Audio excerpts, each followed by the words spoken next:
Melati Cecilia mengaku sempat malu menjual nasi bakar. Awalnya, mantan member JKT48 itu takut dan bingung karena belum pernah menjual nasi bakar buatan ibunya.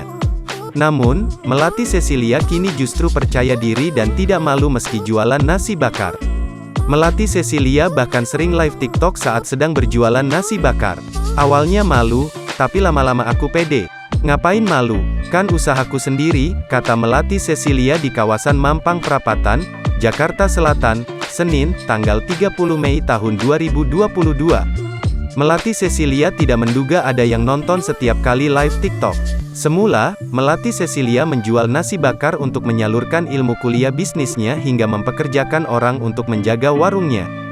Meski begitu, Melati Cecilia harus turun langsung dan ikut jualan.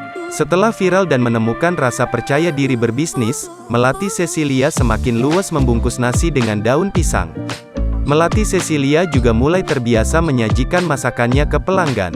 Omset jualannya justru lebih besar dibandingkan saat Melati Cecilia masih bernyanyi bersama JKT48.